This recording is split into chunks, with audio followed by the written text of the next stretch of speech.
Assalamualaikum warahmatullahi wabarakatuh. Hai teman-teman semuanya, selamat datang kembali ya di channel Studio Horor. Studio Horor kali ini akan menceritakan kisah 8 orang tersesat di bumi perkemahan dan bertemu keluarga misterius. Cerita misteri kali ini bersumber dari UKM Pengamatan.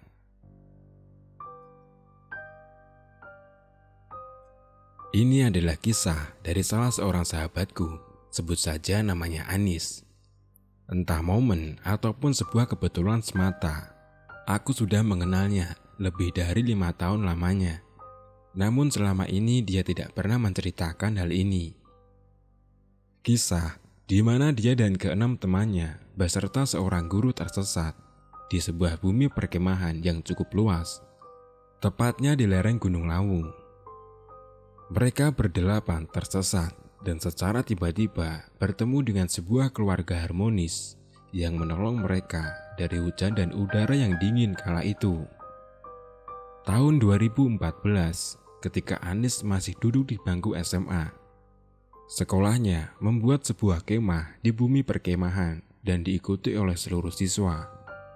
Kebetulan Anis menjadi panitia dengan beberapa temannya. Mereka diberi tugas untuk mencari tempat dan segala keperluan yang dibutuhkan ketika acara berlangsung. Dari beberapa tempat yang bisa menjadi opsi, terpilihlah tempat ini, bumi perkemahan di salah satu lereng Gunung Lawu. Letak bumi perkemahan ini bisa dibilang berada di desa yang padat penduduk. Dengan alam yang masih asri dan disuguhi hamparan sawah yang luas, dan pemandangan di atas gunung pada umumnya, ditambah kesejukan yang bisa dirasakan ketika berada di sana.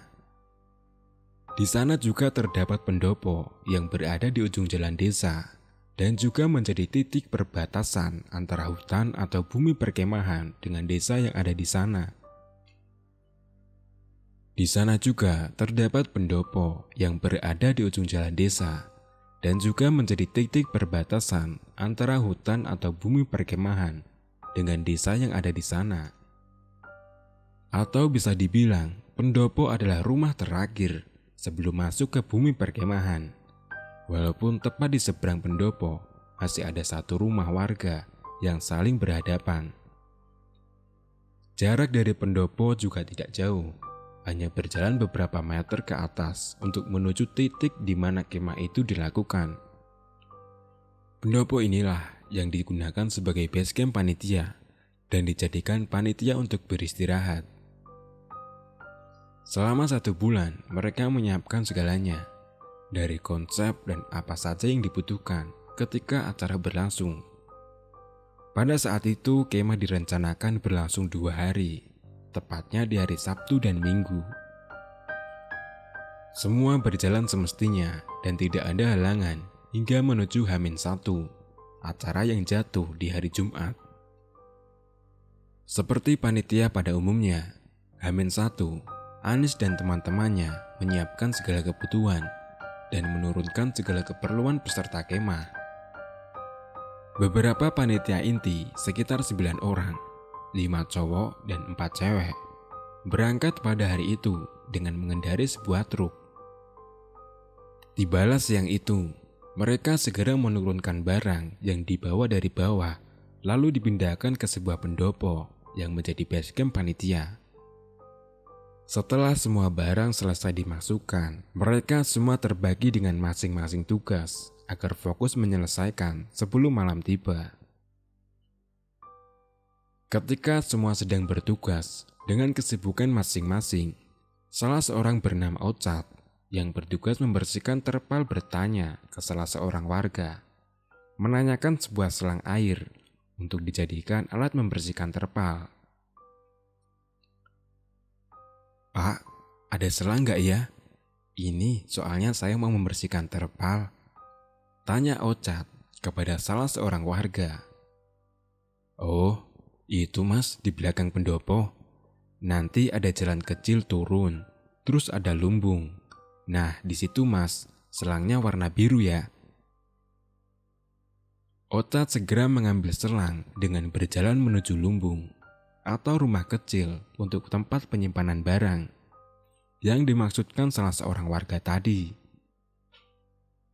Ketika ia berjalan menuju lumbung dan menuruni jalan kecil yang hanya bisa dilewati dengan satu kaki, ia melihat seorang bapak-bapak sedang memotong rumput di sebuah petakan tanah tepat di sebelah kanannya.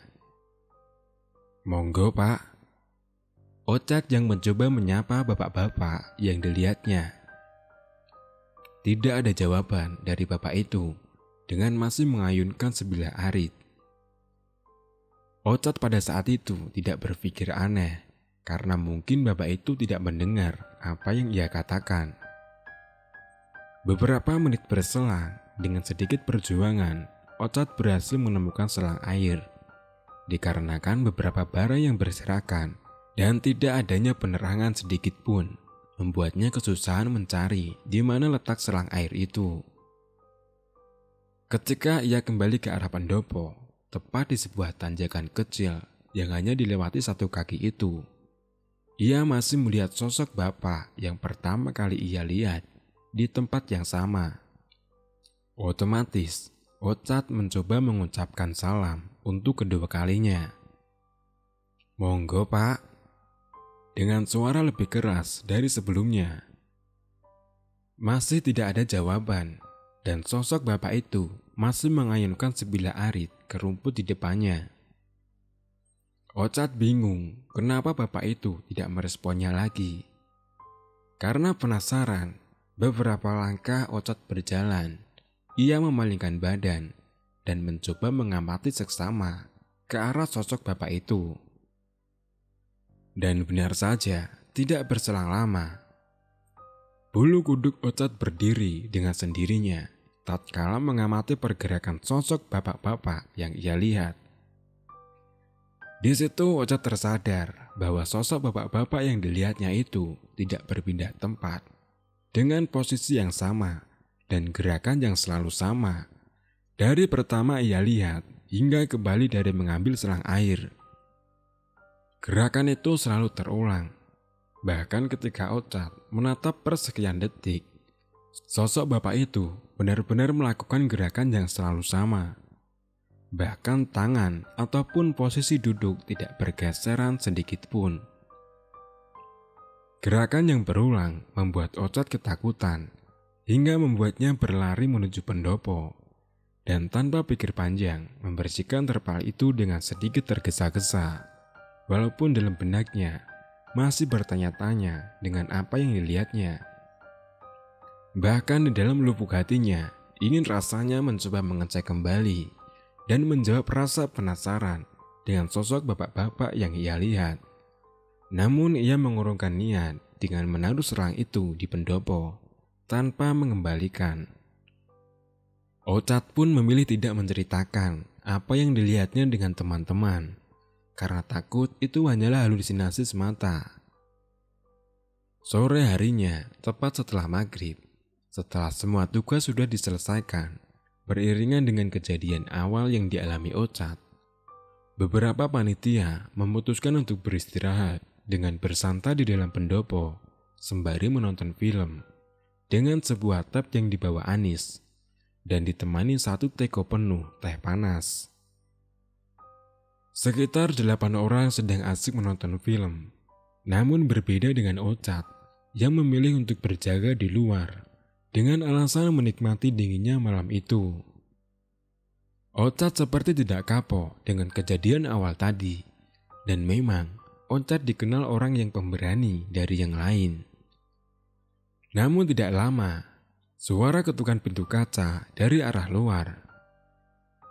8 orang yang mendengar suara ketukan pintu itu seketika memalingkan pandangan mereka dan bergegas keluar menemui Ochard. "Kenapa ya, Ochard?" tanya Anis. "Aku mendengar suara orang jalan dari arah sana," jawab Ochard sembari menunjuk arah di mana ia mendengar suara langkah kaki.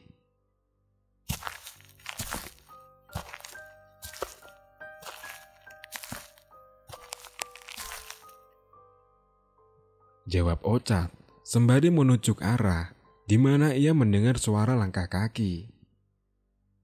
Ah, masa? Nggak mungkin lah, ini kan rumah terakhir. Jelas Anis dengan raut muka seperti tidak percaya dengan apa yang dikatakan Ocat. Bukan hanya Anis, 7 orang lain sempat tidak percaya dengan kesaksian Ocat. Apalagi pendopo itu termasuk rumah terakhir sebelum menuju arah bumi perkemahan. Dan arah di mana Ocat mendengar langkah kaki dari sebelah kiri, di mana arah itu adalah arah menuju bumi perkemahan. Ocat mencoba meyakinkan dan menyuruh teman-teman lain untuk diam beberapa saat. Dan ternyata apa yang dikatakan Ocat benar adanya. Ocat, Anis, dan ketujuh orang lain mendengar suara langkah kaki seperti diseret bergesekan dengan tanah.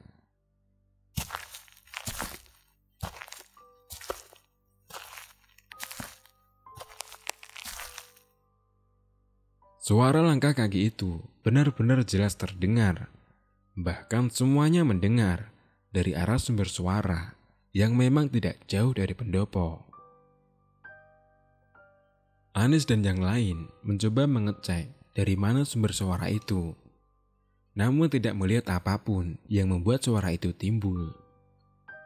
Bahkan Ocat sempat mengelilingi pagar pendopo dan tidak melihat orang ataupun hewan di sekeliling pendopo. Padahal suara itu masih terdengar jelas ketika mereka mencoba mengecek sumber suara. Suara itu terus terdengar dan semakin mendekat ke arah pendopo. Wah, udah nggak bener ini. Udah, ayo masuk yuk, masuk. Ucap Ocat karena merasa ada hal yang janggal dari suara itu. Bahkan ia sempat menghubungkan dengan sosok bapak-bapak yang dilihat sebelumnya. Akhirnya karena takut ada hal yang tidak diinginkan, mereka memutuskan untuk masuk ke dalam pendopo. Apalagi seorang Ocat yang sebenarnya sudah mengalami hal janggal untuk yang kedua kalinya. Ketika mereka mencoba berpikir positif dan berlindung di dalam pendopo, tiba-tiba timbul obrolan dari seorang Ocat yang dimana ia masih penasaran dan sesekali melihat ke arah luar dari balik pintu kayu yang bagian atasnya terdapat sebuah kaca. Ocat menyeletuk bahwa ia merasa melihat seseorang yang duduk di seberang pendopo, tepatnya di sebuah rumah yang terdapat kaca besar menembus ke dalam. Dari penglihatan matanya, di dalam rumah itu terlihat seorang yang duduk bersender di sebuah kursi dan selalu menatap ke arah pendopo. Mungkin jiwa muda mereka membuat kejanggalan awal bukanlah apa-apa. Anis, Ocat dan kedua temannya melihat dengan jelas sosok manusia yang duduk di dalam rumah tersebut. Bahkan ketika mereka mulai tertidur dan bangun untuk sholat subuh, mereka masih melihat sosok itu dengan jelas. Anis pun sempat bertanya-tanya dan logika Anis berkata, tidak mungkin ada orang yang duduk bersender dari malam hingga pagi hari dengan posisi yang sama dan tidak berpindah sama sekali. Pagi harinya, ketika mentari sudah memunculkan sinarnya, Anis yang penuh tanda tanya mencoba mengecek rumah. Dan ternyata kursi yang digunakan bersender oleh sosok manusia yang dilihat semalam hilang entah kemana. Tidak ada kursi, bahkan rumah itu bisa dibilang adalah rumah kosong. Bukti diperkuat ketika salah seorang warga yang kebetulan lewat mengatakan kepada Anis bahwa rumah yang sedang ia satroni sudah ditinggalkan penghuninya 6 bulan lamanya. Anis yang mendengar penjelasan warga sempat tidak percaya. Apalagi yang dilihat semalam benar-benar jelas. Sesosok manusia yang duduk di sebuah kursi tepat di belakang sebuah kaca besar. Ya nggak mungkin lah mas, ini kan rumahnya sudah dijual. Yang punya ikut istrinya ke Wonogiri. Kok kamu malah ngeyel toh? Mendengar penjelasan warga, sontak Anis bertambah bingung. Karena semalam bukan hanya dia yang melihat sosok itu. Bahkan ketiga temannya yang lain juga melihat. Ocat yang melihat Anis bercakap dengan salah seorang warga sempat menanyakan sekembalinya Anis dari arah rumah. Namun, Anis lebih berbohong kepada Ocat. Anis berkata bahwa sosok manusia yang ada di dalam rumah itu adalah pemilik rumah yang memang sering duduk di kursi itu dari malam hingga pagi hari.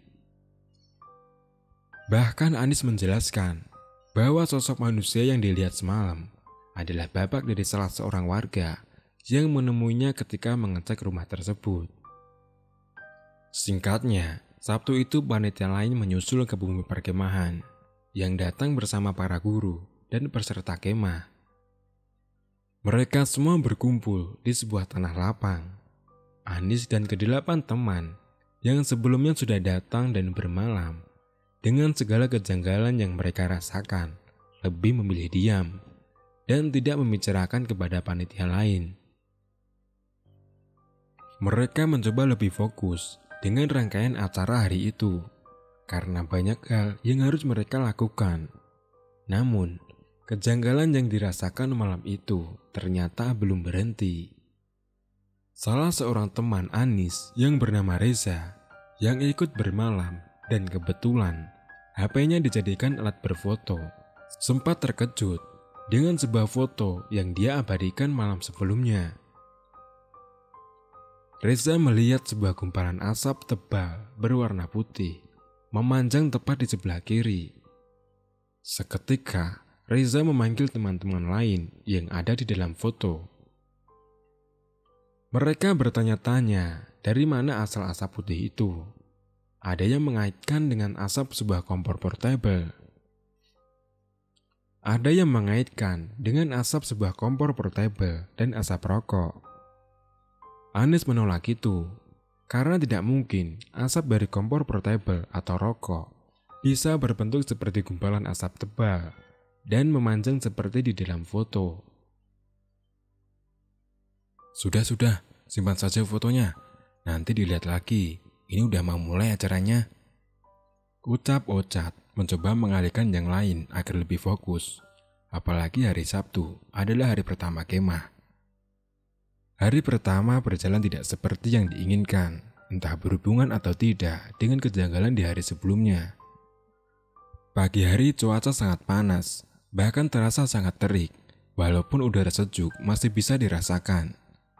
Namun tepat sebelum zuhur, cuaca berubah drastis. Tiba-tiba hujan deras disertai angin kencang.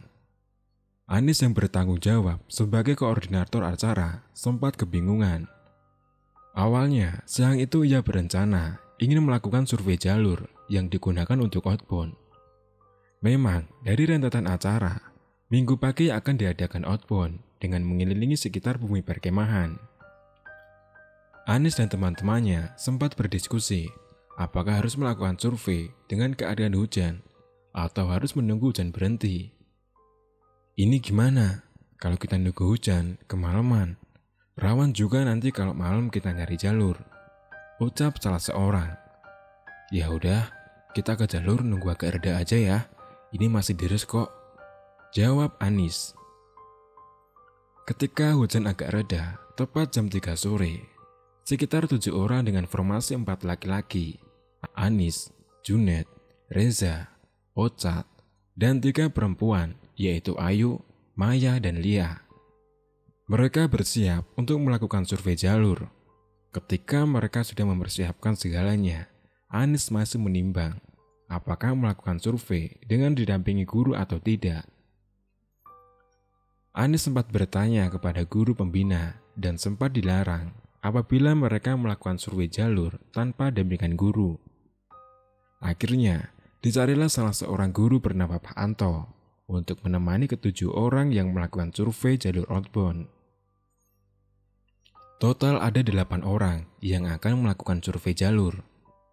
Berjalan sekitar 30 menit, udara semakin dingin dengan hujan yang masih sesekali turun dengan deras.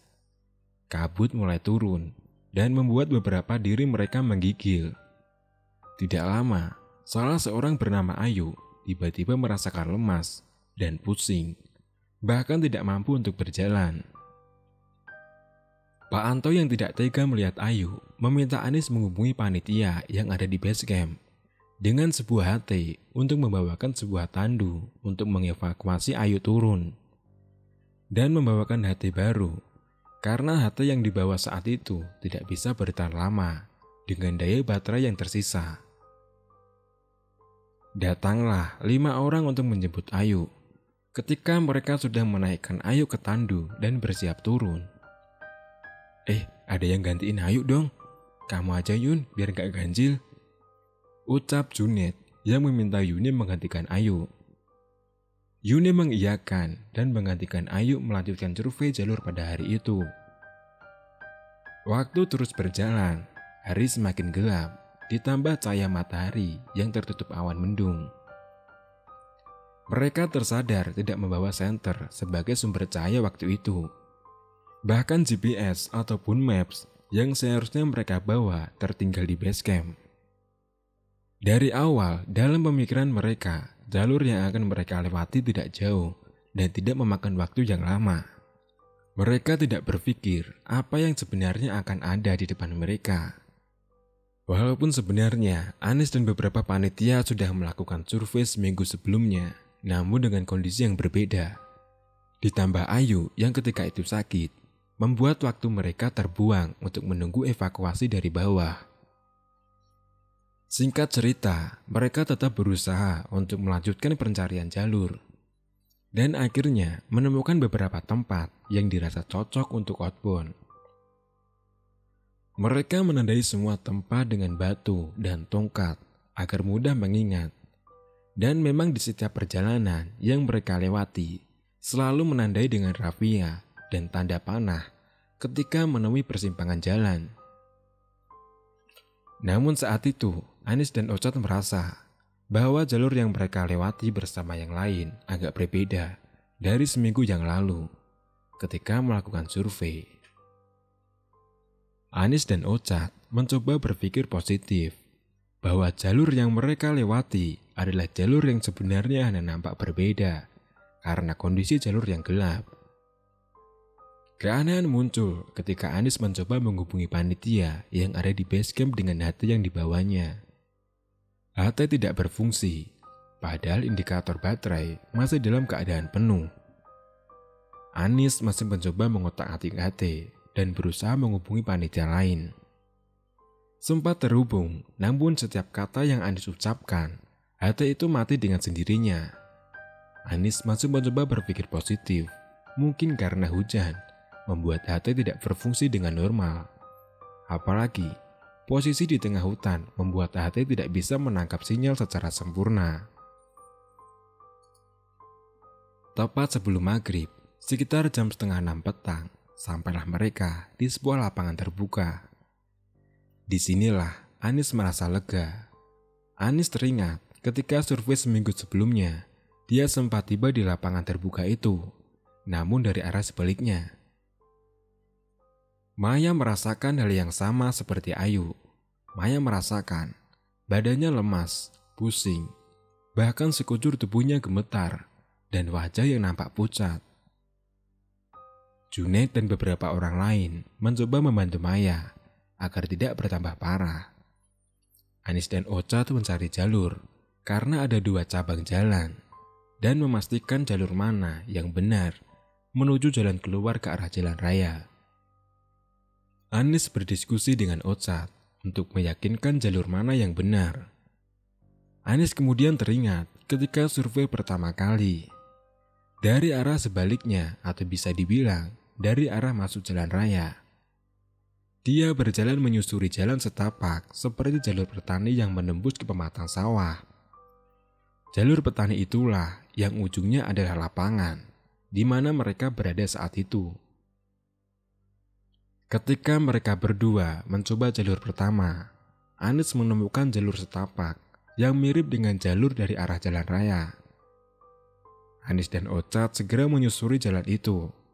Mereka terus berjalan dan anehnya, bukannya menembus pematang sawah. Lama-kelamaan semak belukar semakin lebat dengan Anis yang semakin berusaha. Dengan Anis yang masih berusaha menembus semak belukar dengan kedua tangannya. Namun apa dikata, beberapa langkah kemudian, Anis dan Ocat merasa semak belukar semakin lebat. Bahkan kedua tangannya sudah tidak sanggup untuk menebas semak belukar.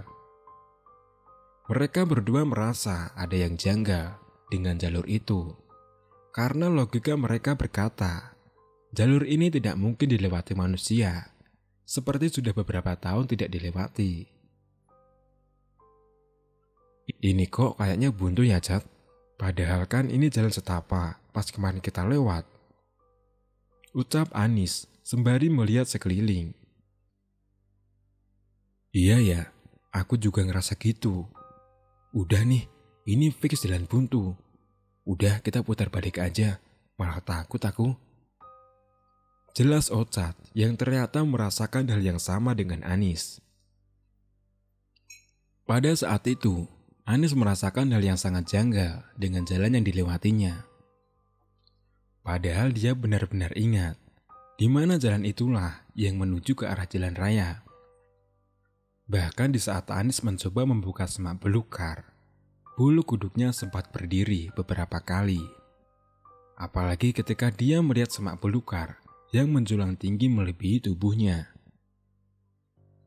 Anis dan Ocat kembali ke arah lapangan terbuka dan memberitahu yang lain bahwa jalan pertama buntu dan tidak ada jalan keluar karena tertutup semak belukar. Yuni dan Lia yang mendengar kabar dari Anis sontak menangis. Mereka meyakini bahwa saat itu benar-benar tersesat dan tidak bisa kembali ke bumi perkemahan. Pak Anton tak tinggal diam. Dia mencoba menenangkan dan meyakinkan bahwa pasti akan ada jalan keluar menuju perkemahan. Bingung dan takut, itulah yang dirasakan Anis saat itu. Karena jalan yang ia yakini menuju jalan keluar ternyata hanyalah jalan buntu. Apalagi HT yang ia bawa sudah benar-benar tidak berfungsi, yang sebenarnya berguna menghubungi panitia lain untuk meminta petunjuk jalan. Mereka sempat berdiskusi antara kembali ke jalur sebelumnya atau membeli jalur kedua. Akhirnya Pak Anton memutuskan untuk berjalan menyusuri jalur kedua dengan pertimbangan apabila melewati jalur sebelumnya akan memakan waktu yang cukup lama. Sudah, kita lewat jalur mobil saja. Cuman itu, jalan yang ke arah bawah. Jelas Pak Anto mencoba menenangkan yang lain. Memang di jalur kedua dianggap sebagai jalur mobil karena mereka melihat bekas galian ban mobil dan adanya dua jalan beton yang di tengahnya terbelah oleh tanah yang dipenuhi rerumputan. Tetapi jalur ini bukan jalan menuju bumi perkemahan, melainkan jalan yang menembus ke desa lain. Dan dari 8 orang belum pernah ada yang melewati jalur ini. Anis dan yang lain mengiyakan pilihan Pak Anton. Dalam logika mereka saat itu akan menemukan rumah warga ketika memilih jalan turun. Mulailah langkah demi langkah berjalan beriringan. 2 di depan, yaitu Pak Anto dan Ocat. 5 orang di tengah, yaitu Maya, Lia, Yuni, Anis, Reza, dan Junet berada paling belakang. Mulai muncul rasa was-was. Apalagi 3 perempuan lain, yaitu Lia dan Yuni, yang sudah terlihat pucat karena takut tidak menemukan jalan keluar, ditambah Maya yang kondisinya semakin memburuk. Anis dan yang lain mencoba menghibur ketiga perempuan dengan bernyanyi sekeras mungkin dan melempar candaan agar mengalihkan rasa takut mereka, sembari berharap ada yang mendengar suara mereka dari kejauhan. Berjalan sekitar 30 menit dengan nyanyian dan candaan yang selalu mereka lontarkan. Tiba-tiba Junet yang berada paling belakang meremas bahu Reza yang berada persis di depannya. Langkah Reza sontak terhenti "Kenapa, Jun?" tanya Reza yang terkejut. Dan seketika menatap Junet seperti kebingungan mencari sesuatu di sekelilingnya. "Udah, gak apa-apa, lihat depan aja," jawab Junet ketakutan. Junet dan Reza melanjutkan langkah mereka. Dengan Reza yang masih kebingungan, kenapa Junet meremas baunya secara tiba-tiba. Tidak lama berselang, giliran Anis yang melihat tingkah aneh Junet. Junet berjalan tersendat seperti ada sesuatu yang menghalangi di sela-sela kakinya. Bahkan sempat membuatnya terpeleset beberapa kali. "Kamu kenapa, Jun? Sakit ya?" tanya Anis kepada Junet. "Enggak kok, enggak. Enggak apa-apa. Jawab Junet dengan posisi kepala ke bawah seperti tidak ingin menatap arah depan.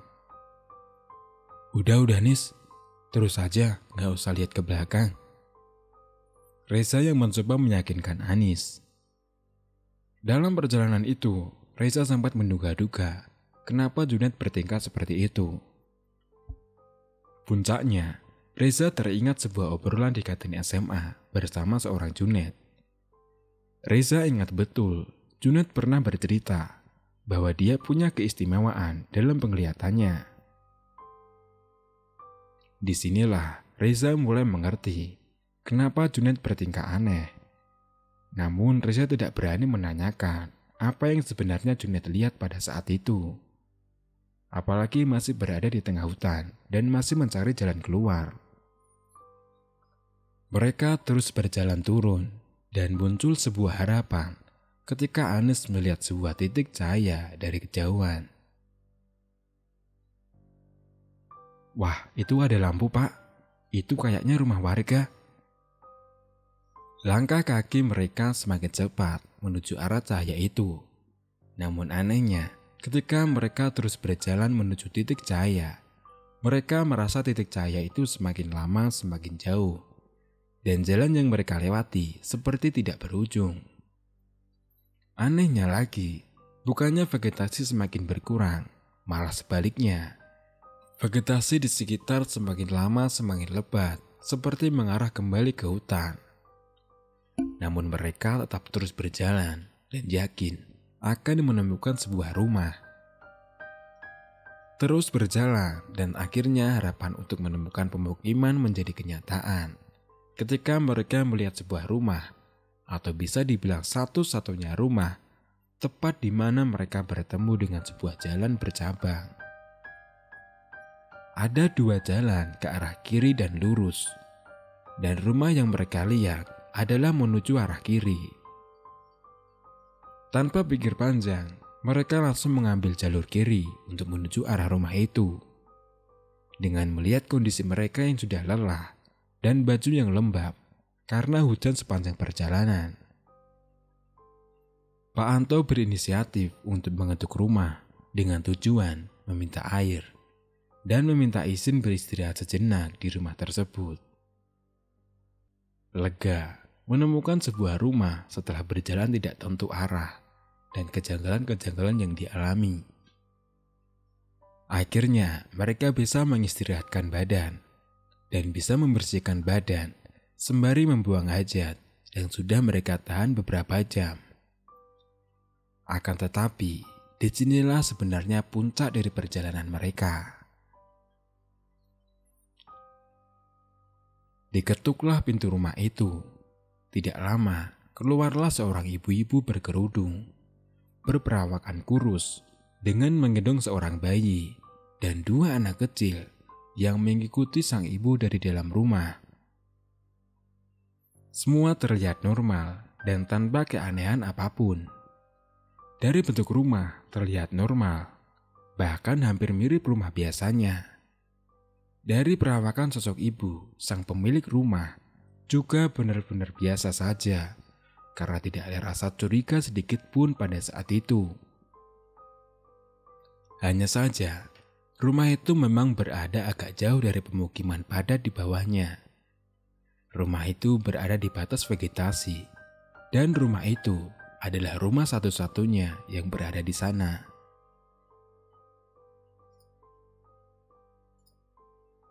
Pak Anto menemui sang ibu dan menjelaskan bahwa mereka sempat tersesat dan meminta izin untuk beristirahat sejenak.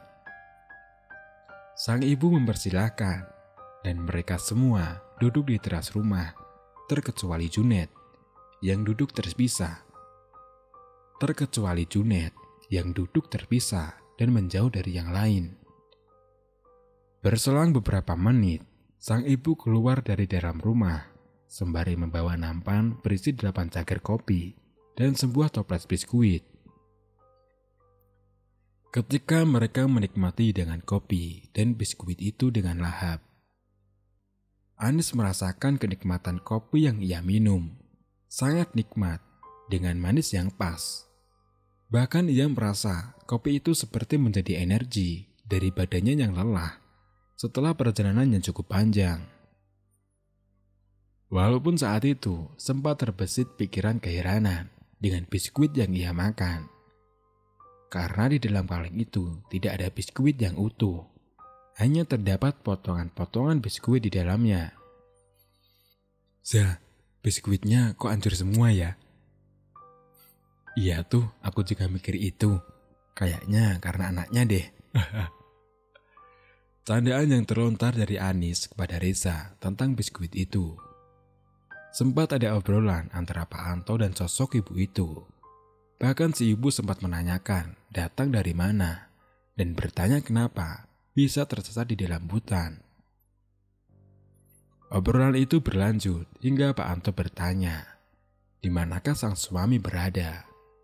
Karena memang dari pertama datang hingga kopi yang semakin lama semakin berkurang tidak melihat sang suami. Bapak di mana ya Bu? Kok saya belum lihat dari tadi? Oh, Bapak lagi di masjid Pak. Isya di masjid. Begitulah penuturan sosok ibu ketika ditanya di mana suaminya berada. Di sisi lain, Reza, Ota dan Anis melihat tingkah Junet yang semakin lama semakin aneh.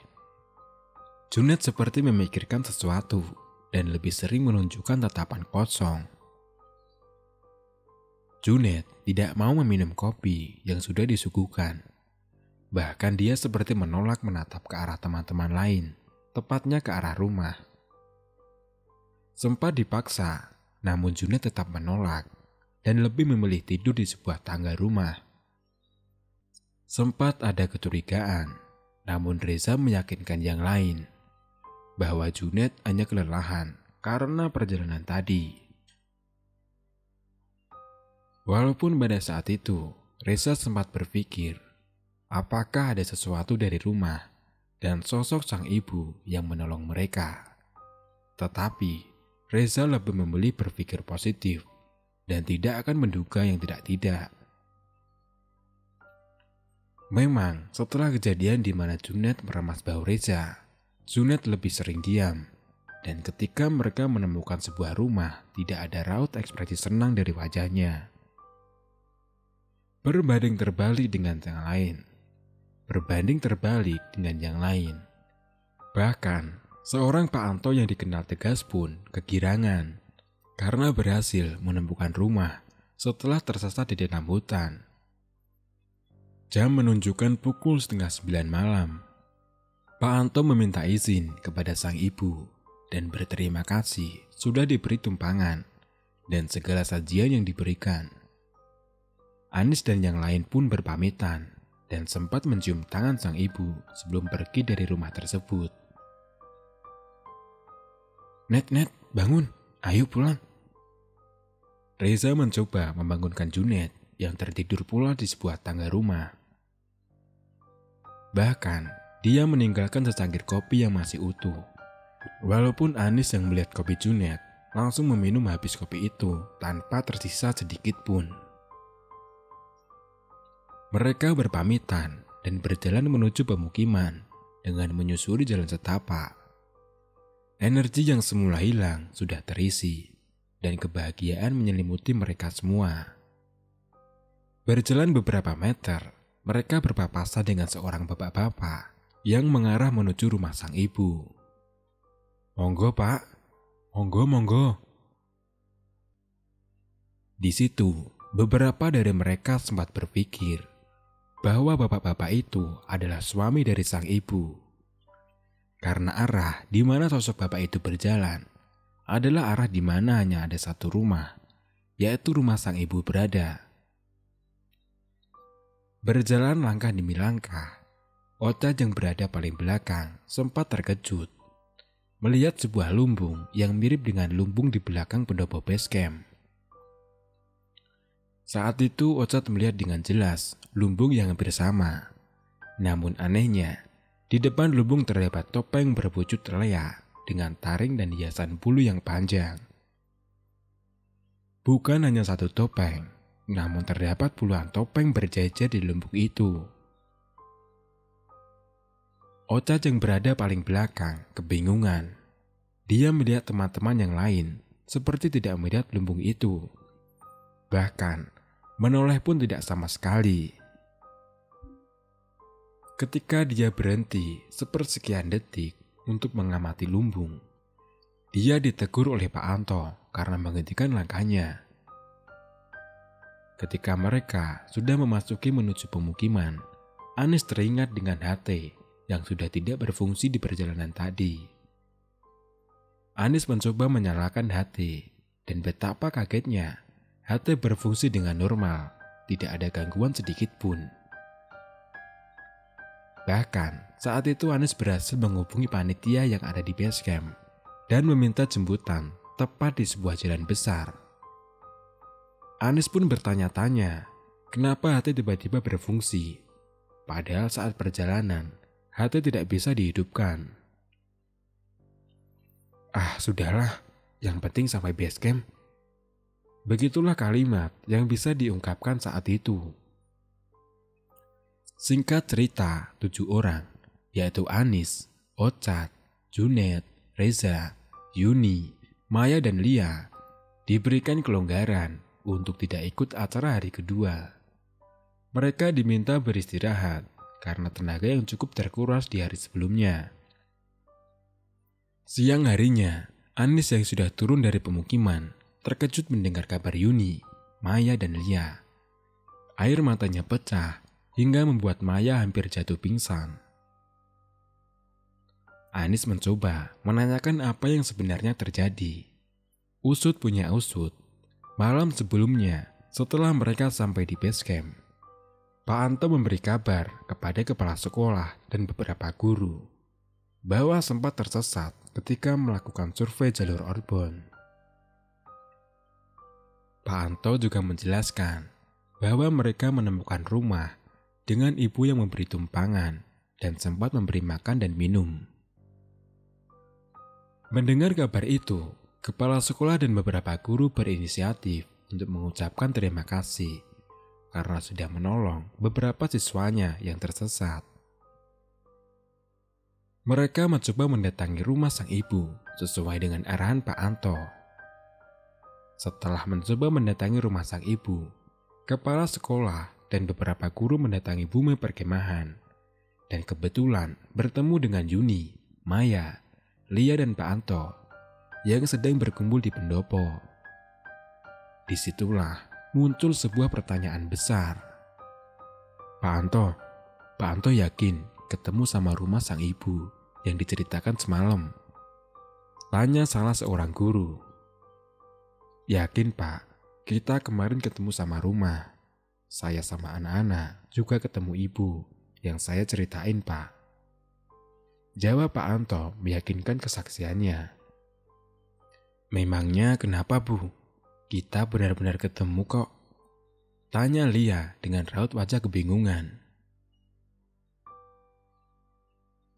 Di situ sang guru menjelaskan bahwa ketika mencoba mendatangi rumah sang ibu, ternyata titik rumah yang dimaksud Pak Anto hanya sebuah tanah lapang dan beberapa pohon. Bahkan sang guru sempat menanyakan kepada warga sekitar dan memang tidak ada rumah sama sekali. Salah seorang warga juga menjelaskan bahwa daerah itu sangat jarang dilalui warga. Karena pada dasarnya, daerah itu bukanlah jalan utama warga, karena di belakang tanah lapang itu langsung berbatasan dengan hutan. Yuni, Maya, dan Lia yang mendengar cerita dari sang guru sontak menangis. Bahkan Maya sangat histeris karena tidak menyangka jika apa yang dilihatnya bukanlah sesuatu yang nyata. Pak Anto yang tidak percaya kemudian kembali lagi ke rumah yang ia satroni malam itu. Ketika berjalan dengan jalan yang sama malam itu, ketidakpercayaan Pak Anto seketika buyar ketika titik di mana rumah itu berada benar-benar hanya sebuah tanah lapang. Pak Anto sempat syok dengan apa yang dilihatnya. Namun Pak Anto mencoba mencari informasi tentang rumah sang ibu. Ternyata pernah ada cerita di mana seorang ustadz diminta untuk mengisi pengajian oleh seorang ibu-ibu di titik alamat yang sama. Saat sang ustadz mendatangi rumah itu, sesampainya di sana, sang ustadz hanya menemui sebuah tanah lapang. Berjalan beberapa hari setelah kemah dilakukan, cerita tentang rumah dan ibu misterius menjadi bahan pembicaraan di kalangan semua siswa.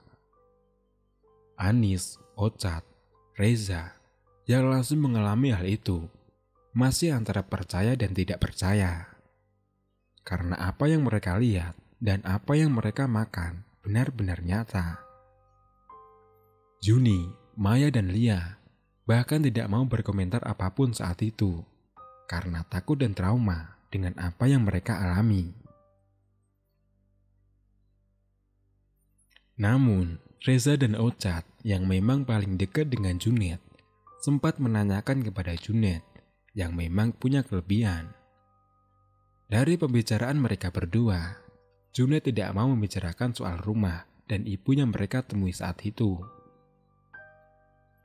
Junet berkata bahwa dari awal perjalanan memang terasa aneh. Apalagi setelah Ayu sakit, perjalanan terasa berbeda dengan cuaca yang ekstrim dan jalan yang nampak berbeda. Junet juga bercerita ketika dia meremas tangan Reza, Junet melihat sosok Lea besar. Junet melihat sesosok Lea besar berwarna hitam yang sempat lewat di depannya, yang membuat badannya agak oleng dan sempat terjatuh hingga meremas tangan Reza. Ocat dan Reza yang mendengar cerita dari Junet sempat mengaitkan sosok hitam dengan sosok rumah dan ibu yang mereka temui. Tetapi itu hanyalah sebuah dugaan, dan tidak lama berselang, mereka berdua bertemu dengan Anis dan menceritakan semua kesaksian Junet. Anis mempunyai pertanyaan besar dalam benaknya, apalagi setelah mendengar cerita dari Reza dan Ocat. Kemudian, Anis teringat dengan tetangganya yang memang dianggap orang sakti. Sebut saja namanya Pak Roni. Anis menemuinya dan menceritakan semua yang dialami ketika melakukan kemah. Pak Roni memejamkan mata dan kemudian menjelaskan apa yang sebenarnya Anis temui. Pak Roni menjelaskan bahwa sebenarnya Anis dan teman-temannya sudah diberikan peringatan dari awal. Dari kejadian suara kaki di pendopo, cuaca yang tiba-tiba berubah, dan juga ketika Ayu sakit, sebenarnya memperingatkan agar tidak melanjutkan perjalanan. Namun di situ Pak Roni juga menjelaskan bahwasannya Junet berperan penting ketika mereka melakukan perjalanan survei jalur saat itu. Bisa dibilang Junet mengerti ketika mereka diarahkan menuju rumah tersebut. Dan sebuah rumah dan sosok ibu yang ditemui Anis sebenarnya adalah penyelamat mereka. Dan memang apa yang dilihat mereka hanya halusinasi semata. Sosok ibu itu sebenarnya adalah sosok hitam yang mengikuti Junet setelah melihat sosok Lea. Sosok hitam itu tepatnya bersemayam di sebuah pohon besar, tepat berada di tanah lapang itu. Pertanyaan Anis paling besar adalah, apa wujud sebenarnya kopi yang ia minum dan biskuit itu. Jawaban yang cukup mencengangkan dari Pak Roni. Pak Roni menjelaskan bahwa kopi yang ia minum sebenarnya adalah air kotoran yang berwarna hitam pekat atau air peceren. Dan biskuit itu adalah potongan serbuk kayu. Anis masih belum percaya dengan penjelasan Pak Roni. Karena pada saat itu, Anis merasa kopi yang ia minum benar-benar menambah energi yang hilang. Bahkan Anis masih ingat dengan rasa dan aftertaste dari kopi tersebut. Akan tetapi, dari penjelasan Pak Roni soal biskuit yang disuguhkan, Anis merasa sesuai dengan apa yang dilihat saat itu. Karena ketika Anis memakan biskuit tersebut, semua biskuit hanya terdapat potongan kecil dan tidak ada biskuit yang utuh. Logika Anis berkata, kemungkinan dalam sebuah toples biskuit, seharusnya ada 1 atau 2 buah biskuit yang utuh.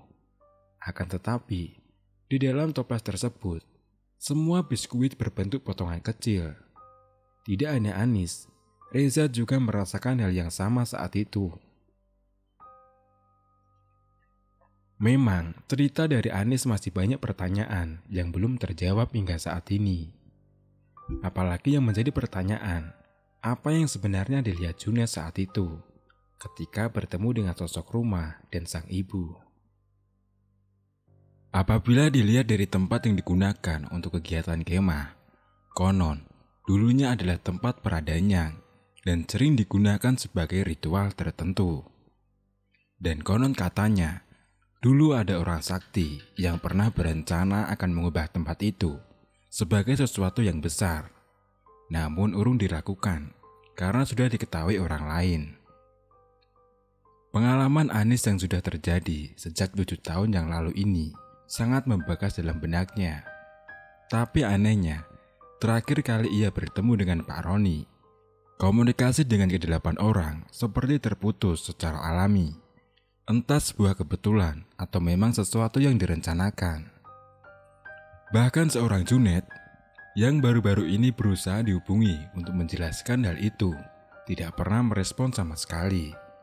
Hanya Ocha dan Reza yang mau membagikan dan mencoba flashback dengan kejadian 7 tahun yang lalu.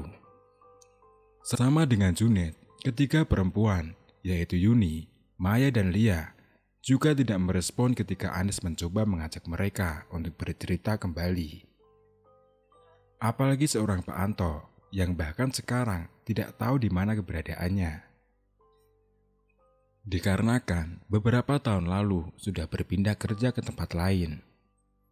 Semoga cerita dari Anis bisa menjadi sebuah pembelajaran untuk kita semua. Mohon maaf bila ada salah kata maupun perkataan yang kurang berkenan. Cerita pun selesai. Wassalamualaikum warahmatullahi wabarakatuh.